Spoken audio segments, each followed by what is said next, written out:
I'm Martin Compston, and this is Norway.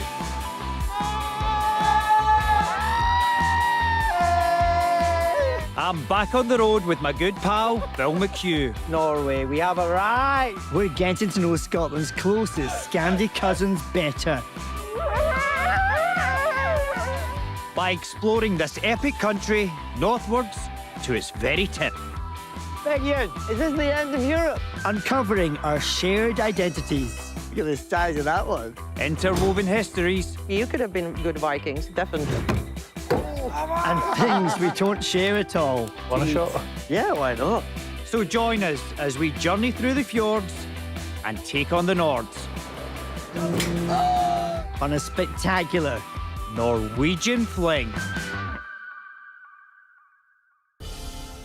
this time. We're exploring a few things Scotland and Norway have in common. Stunning scenery. This is just wow. Strange ways of eating sheep. Okay, here's the eye. Piece from the eye. And the undersea resource that makes this one of the world's richest countries. The infrastructure is amazing. Everything seems tip-top. You know, they seem to have everything organised. You're either in a tunnel or you're on a bridge, and it's clean. It's you know, it's a super very clean. clean place. It's just brilliant. Norway's not just clean, but super green, with 98% of their electricity generated from renewable sources. And no other nation comes close to the electric vehicle usage. Ironically, much of their clean green revolution was paid for by exporting the dirty black stuff, almost none of which they use themselves. The oil and gas industry is, you know, it's massive here. Yeah. It's, you know, I know it's big in the northeast of Scotland, but here, I mean, it's huge. Since 1990, Norway's invested their oil and gas profits into a huge fund for the nation's future, worth, get this, $1 trillion. And to make sure it lasts, they can only spend 3% of it each year. Or what, just 30 billion at a time? Poor them. I mean, it's a massive part of their economy, but they've just got it right. Early on, they said this is about future generations. The Norwegians call it the Olja Eventyr, or in English, oil adventure. I think we missed a trick there. But then there's about 10 times as many of us in the UK to share it between. My dad worked on the oil rig, still got some friends who work offshore, but it's a hard life. It really is, and it's a dangerous life. We're heading just south of Bergen to experience some of the safety training everyone who works offshore in Norway or Scotland will go through. We're off to the centre for rig training. This is right up your street. This is going to be quite challenging. Let's go. But a bit method acting for you, darling, fresh off your day job on the TV series The Rig. On the rig, though, do you do your own stunts? Most of them set me on fire last year. Oh, my God.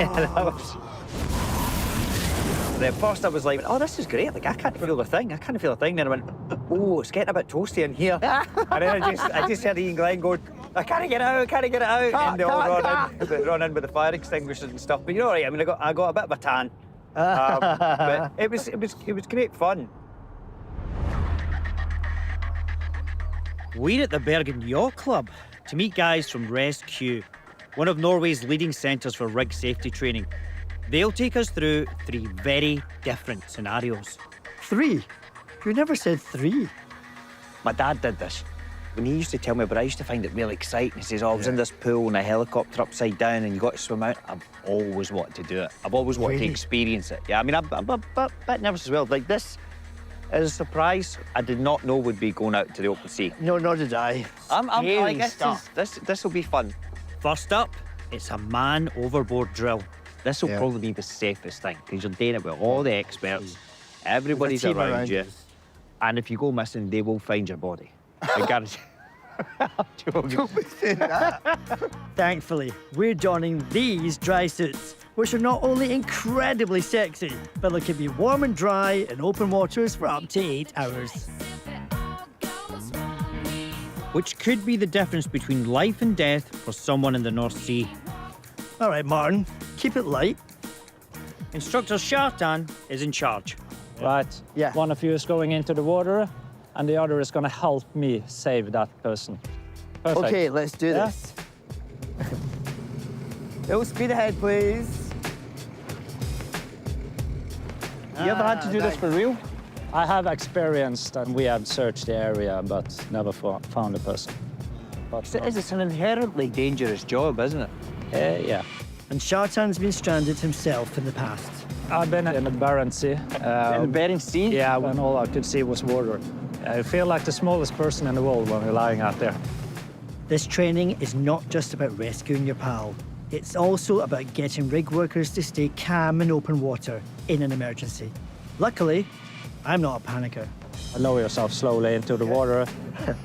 And just hope for no whales that attack you. What if something just pulled you? No, you can't do this. Oh, it's already like taking me away. And then release here as well. And there we go. And then just drift This away. is weird. And then it's lunchtime. Yeah. Yeah. No, no, don't do that. I need to pick something up at base. I seem to be floating away. Why am I going this way? I don't think I like this at all. No. I feel horrible now I've left him. He did not look like he was having a good time there. They wouldn't leave me here, would they? What if the boat breaks down? Guys! Guys! Okay, maybe we should think about a spot of Phil fishing. Let's go get him. Aye. And I've got the perfect net. We eventually decided to come back. In you get a McHugh burrito coming up. Yeah. And we're getting on top. That's okay. There we go. Perfect. Breathe. How was it? I don't really. It's very unnerving. Yeah. You do feel very alone out there. Yeah. Can you imagine like how you'd feel if you were in the middle of the North Sea? With our Phil safely rescued and only mildly traumatised, it's on to rig training task number 2. Which is a short drive up the road. Apparently, it's a helicopter crash. I know you're a wee bit nervous, so there's nothing that gets me amped up more than a wee bit of Scottish rave. Give us it. You love a rave. It just wakes me up. Ellie! This is how they dance in Norway.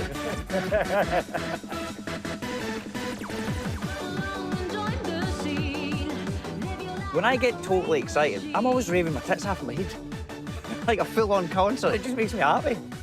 We've come to Rescue HQ for the next challenge. Which means we're getting wet again. Seemingly in this horrifying device. And look who's waiting for us. We're gonna practice one of the scenarios that oil rig workers might meet during helicopter transport. If they have to emergency land, the helicopter will land on water. It will stay afloat, but it might capsize. Another feature of these superhero suits is what looks like a transparent bagpipe. Oh God, that looks complicated. I can't handle complicated. Put the mouthpiece in and the nose clip on. Yeah, and then it's just to breathe normally in it. You get fresh air in as long as the valve is open. Now you fill your own lungs to the top. When they're completely full, then you shut the valve. No, no, no. See, this is the thing that bothers me when I've got to do stuff like this. How do I close it? You just do the 2 fingers. Well, Okay. And then you just breathe back and forth, just like you normally do. We're just tricking our brain now to thinking that we're breathing normally, but in reality, we're just holding our breath. I mean, that's just all when. Yeah, we're gonna take it really step by step. Okay, so good. you're winding yourself up. You're winding yourself up. Get out. After a spot of simple training with the bagpipe breather, Simple. Okay. Did well though, mate. we're ready for the main event. Did I do it? Yeah. Yeah! Oh my God, I'm tense. There's so much to think about the whole time, but you've got this to do, that to take off, this to breathing. It's quite scary. No, you get nervous. Just relax. Oh my goodness. One of us has been paying attention. Brace. Land. Round. On. Perfect. And one of us, oh God. So sorry, I open this after all this is done. I can't process it yet. When do I close that? Okay. Just relax. So, once it's fully flipped over, I just need to wait for the signal to go. Fine, no problem. Oh. Whoa. You're all right, Phil. Wait, what's the signal? Oh. Open window. Oh, I'm panicking already. And we have ship around and we tap. And you open the seat belt and go.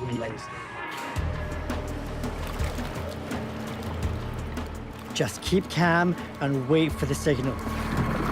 Come on, signal. Come on, signal. Stop that. I'm out of here. Damn. I'm stuck. Stuck. Seatbelt. Seatbelt. Phew. Freedom. But where's Martin?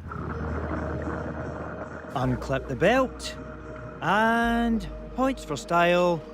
Out the other side. Woo! Woohoo! You like?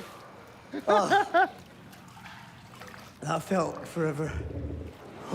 How was it? I felt as if I was waiting for like hours to be tapped to leave. And I just like, I can't, I want to go. And I was still clipped in and I was like, I'm panicking now. Right. So I was like, just breathe, just breathe, just breathe. I enjoyed it. Can we go again? Like, No, let's not bother. Just pass me a pina colada.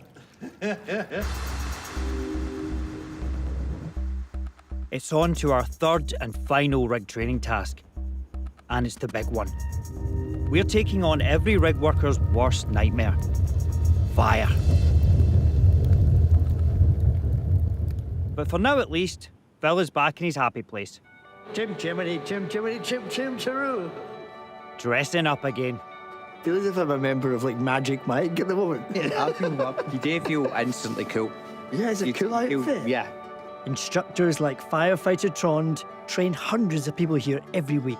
You start to get a sense of the scale of the industry. Like Scotland, got a huge natural resource around you. It's hugely important, isn't it? Yes, very, very important. There's about 200,000-300,000 people working in the oil industry. So For a population of 5 million, that's a huge percentage of the population. Yeah, of course. I mean, how many people do you train here Oh, every year? 1,000. I guess everyone that's even working on the platform have to understand what's happened, just in case. Yeah, because the consequence can be so big if not. I mean, taken. we know, Scotland, Hyper Alpha and something, it's like, it's so important. My God, so important. 1988, the Piper Alpha disaster. A rig exploded, taking the lives of 167 workers. It just goes to show you that everything we've done today, how dangerous working on the oil rigs is, and actually how important it is that this training happens. Let's go for On it. we go. Perfect. Out. We go to big door. What was the movie? Oh, Armageddon! Armageddon. Today, guys, we shall put out a fire outside. Okay. Then, to protect yourself, the amount of water have to be much. Yeah, a lot of water. Yeah, a lot of water. I get a shot of that? Yes, of course. So, no, like this. Oh, that. Close it. Oh. Wow! Oh, I'm gonna get blown away, am I? This bit? Yeah. And then we go forward. Okay. Come on! Yes! Yeah! That is class, epic. isn't it? That is powerful. That is class. Can I show you the fire then? Yes, please. Whoa.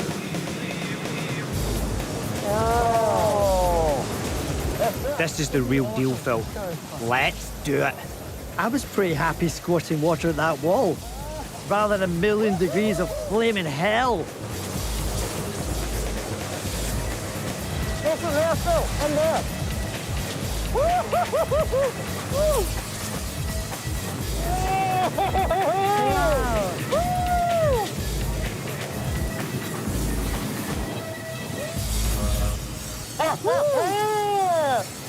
Yeah, it's awesome, man. That was unbelievable, man. Feel like I'm right in the base here. It's good fun, though, man. Great fun.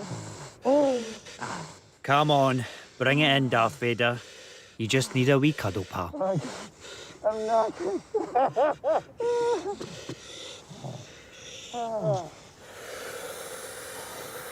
That is exhausting. Phenomenal.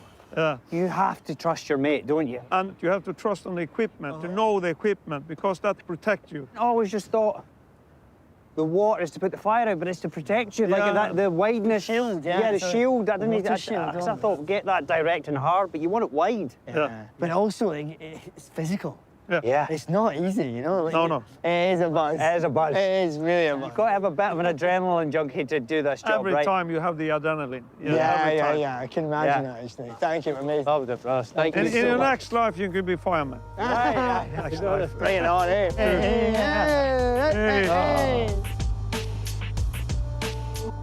That is right up your street. Did you love that? I loved it because course in you terms did. of like my dad telling me these stories as a kid of doing the survival training. Sounded exciting. Yeah. It's sort of and glamorous to me, but I kind of saw another side of it. I'm like, no, this is about helicopters crashing and really scary things. And that was guys actually going to do their job. They didn't have really other choice but to go through with that if they wanted to make that their living.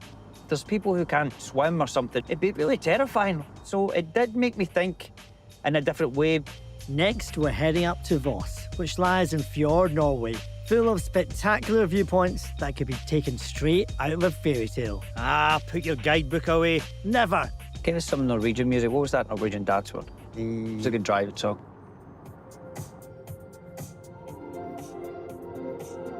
Taking the Voss valleys.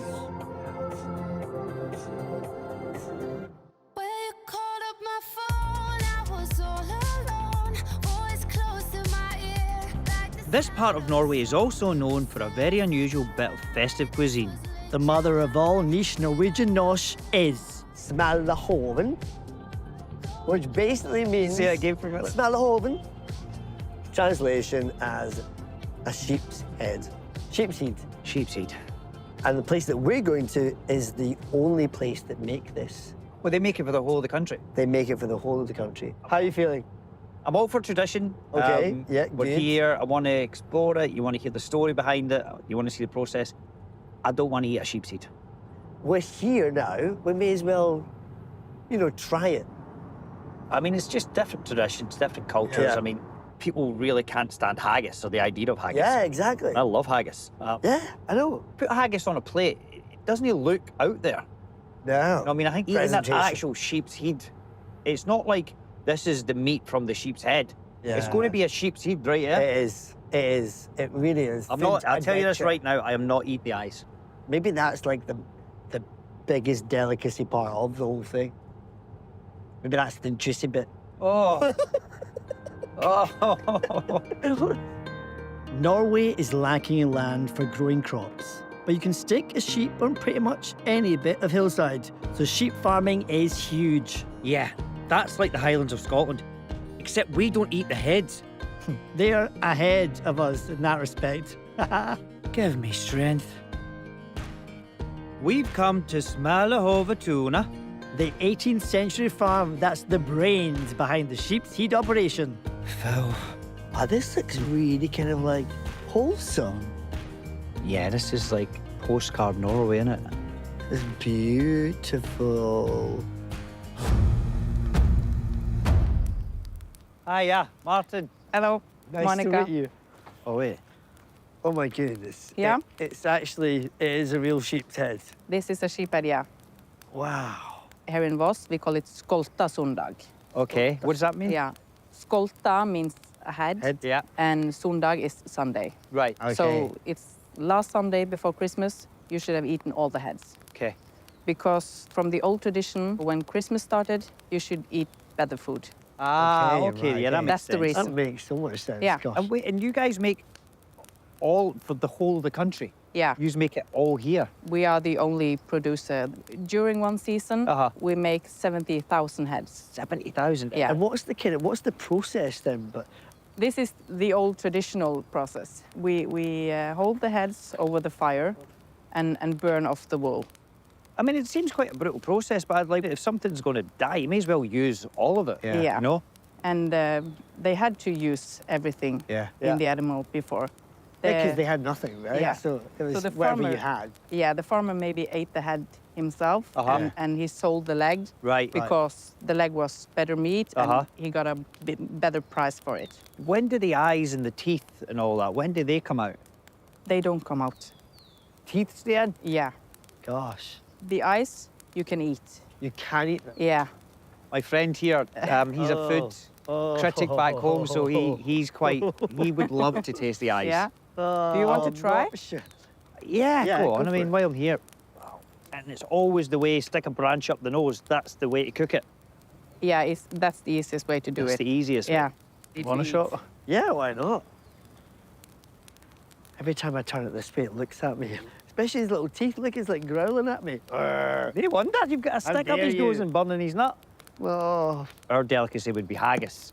Yeah. You know, and it's something you find, especially when we go abroad, people kind of look down upon it or kind of have a bit of a chuckle at it, but we're very proud of it.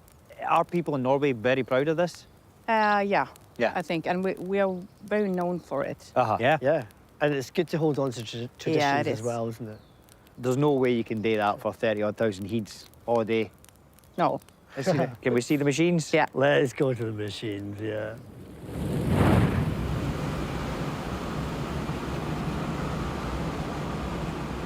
How long does this take to burn then?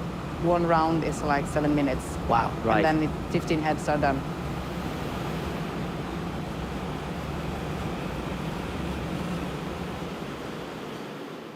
For the next step, we cut the head in two.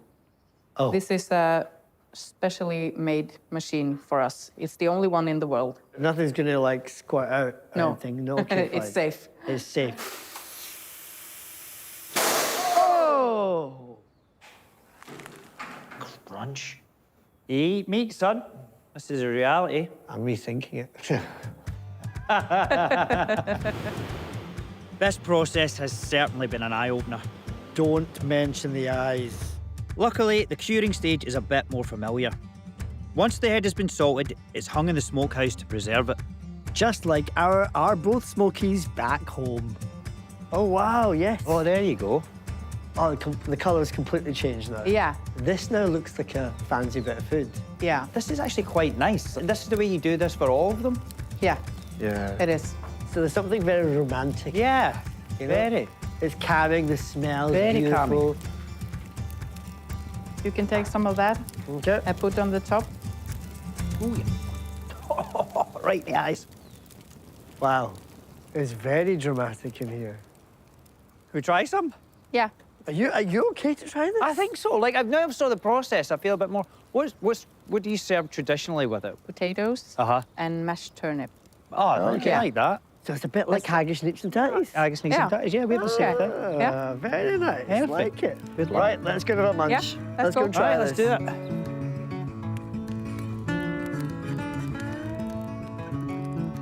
So this is how we serve it in the traditional way.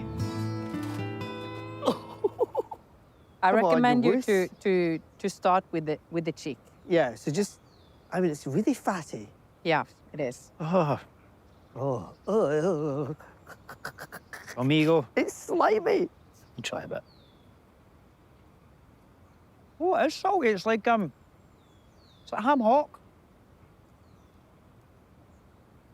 That's nice. Yeah, it is. That's Very salty. really You, nice. do you like the smoke taste? I like Yeah? the smoke taste. I like the texture, actually. Yeah. You should try the eyes.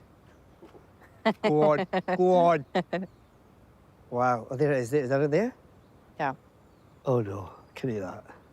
Is that the best bit? Is that the bit that you fight over on the family table? No, Who gets the eye? Not the eyeball. We take that away, And then we you eat. take the eyeball yeah, away.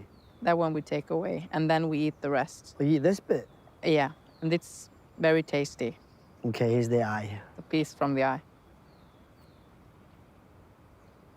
Oh, that's good. Still good? Yeah. That's way tastier than that bit. It's Yeah. less salty as well. Yeah. I'm surprised. Yeah. There you see the tongue is there. That bit there. Yeah. Oh, there's the teeth. Oh, now it looks like an animal. Yeah. Well, we never thought we'd ever try sheep's heads, so thank you.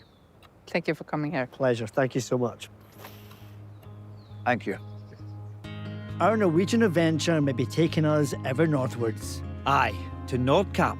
but our final destination today is taking us up, up, up and away to the Steggestein viewing platform. Look at that.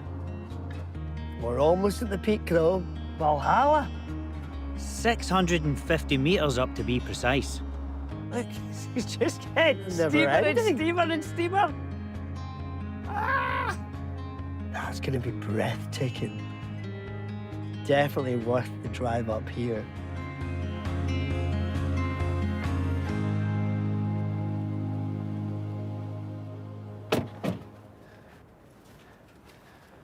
Let's get a look at this. We are high. Oh my word. Look at this. This is just majestic.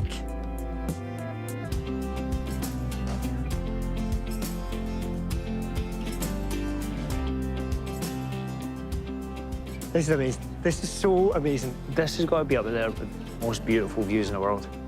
Definitely. Like, I've said this a couple of times since we've been, and I keep thinking, right, we've peaked. Surely can I get any better than this? It's wow. It's just everything, like the town, water, the snow, the forest. It's so picturesque. This is why people come to this country, right in front of our eyes. Yeah, it's just stunning. Stunningly beautiful country. One for the gram. Here we go, son. Hey, lovely, beautiful. Love you, pal. Let's go.